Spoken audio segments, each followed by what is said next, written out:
China में कहर मचाने के बाद HMPV वायरस अब भारत आ चुका है। देश के कई राज्यों में इसके केसेस सामने आए हैं, ज्यादातर बच्चों में। इस वायरस की वजह से लोगों में कोरोना काल जैसी दहशत बनने लगी है।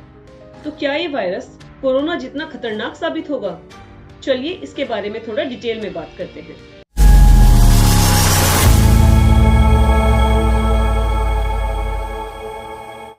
Hey guys, how are you? Hope all are fine. So today in this video we are talking about HMPV virus. Corona के बाद अब चाइना में एक और नया वायरस सामने आया है जिसका नाम है ह्यूमन मेटान्यूमो वायरस यानी HMPV वायरस। इस वायरस ने अब इंडिया में भी दस्तक दे दी है, जिसकी वजह से दुनिया भर में चिंता का माहौल बना हुआ है।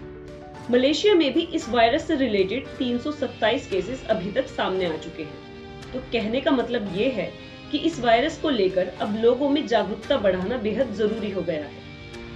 देखिए, सबसे पहले तो हमें ये पता होना चाहिए कि HMPV वायरस के सिम्टम्स क्या हैं। नॉर्मली इसके सिम्टम्स कोरोना वायरस से मिलते जुलते हैं, जैसे खांसी, नाक बहना, बुखार, जुकाम, गले में खराश, सांस फूलना etc। इस वायरस की वजह से ब्रोंकाइटिस और निमोनिया तक बढ़ सकता है और इस वायरस का ज्यादा असर सीनियर सिटीजन्स और बच्चों में देखा जा रहा है, या फिर जिन लोगों का इम्यूनिटी सिस्टम वीक है, ये वायरस उन लोगों को इफेक्ट करता है। कहने का मतलब ये है कि ये सभी बिल्कुल वैसी ही चीजें हैं जो कोरोना के टाइम पर हुई थी और शायद इसी वजह से लोगों में डर का माहौल दोबारा बन चुका है। इस वायरस से बचने के लिए कुछ प्रिकॉशंस को फॉलो करना बेहद जरूरी है, जैसे हाथों को कम से कम 20 सेकंड तक धोएं। यदि साबुन अवेलेबल ना हो तो टाइम टू टाइम अपने हाथों को सैनिटाइज करते रहें। खांसते और छींकते वक्त अपनी नाक और मुंह को ढक कर रखें। ज्यादा किसी क्राउड या पब्लिक प्लेस में मास्क का यूज जरूर करें।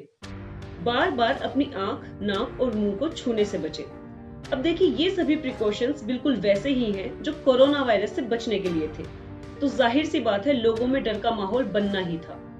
स्वास्थ्य मंत्रालय के अकॉर्डिंग HMPV कोई नया वायरस नहीं है। इसकी पहली बार पहचान सन 2001 में हुई थी। वही राहत की बात यह है, कुछ स्पेशलिस्ट के अकॉर्डिंग HMPV के लिए शायद ही हॉस्पिटल्स में एडमिट होने की जरूरत पड़ती है, तो इसमें ज्यादा घबराने की बात नहीं है। अब सबसे इम्पोर्टेंट चीज ये है कि लोगों में इस बात को लेकर कंफ्यूजन है कि क्या सच में HMPV वायरस कोरोना वायरस जितना खतरनाक साबित हो सकता है। देखिए, वैसे तो दोनों ही वायरस में सांस से रिलेटेड सिम्टम्स देखने को मिलते हैं। कोरोना वायरस साल भर फैलता है और इसमें म्यूटेशन होता है, जबकि HMPV वायरस सर्दी और वसंत के मौसम में ज्यादा फैलता है। बल्कि सन 2001 के बाद HMPV का कोई नया स्ट्रेन रिपोर्ट नहीं हुआ है। इसके लिए कोई एंटीवायरल ट्रीटमेंट या इंजेक्शन नहीं है, बल्कि इसके सिम्टम्स को मैनेज करके इसे कंट्रोल किया जा सकता है। बस इसे फैलने से बचाने के लिए सिम्टम्स स्टार्ट होते ही लोगों से डिस्टेंस मेंटेन करें और सेल्फ ट्रीटमेंट की बजाय डॉक्टर को दिखाएं। HMPV को लेकर भारत सरकार का क्या कहना है? देखिए, सरकार का कहना है कि इस वायरस को लेकर चिंता की कोई बात नहीं है। इसके मामलों में भी ज्यादा वृद्धि नहीं हुई है, बल्कि HMPV टेस्ट नेशनल लेवल पर बढ़ाए जा रहे हैं। देखिए, कोरोना वायरस की वजह से दुनिया भर में बहुत लोगों ने अपनी जान गंवाई थी। कोरोना वायरस की वजह से लोग अभी तक खौफ में थे कि एक नया HMPV नाम का वायरस आ गया। हालांकि ये वायरस उतना खतरनाक नहीं है, लेकिन फिर भी हम सभी लोगों को मिलकर सभी प्रिकॉशंस को फॉलो करना चाहिए। आई होप कि आपको वीडियो इंफॉर्मेटिव लगा होगा, तो प्लीज चैनल को लाइक, शेयर एंड सब्सक्राइब के थ्रू सपोर्ट कीजिए। Thank you.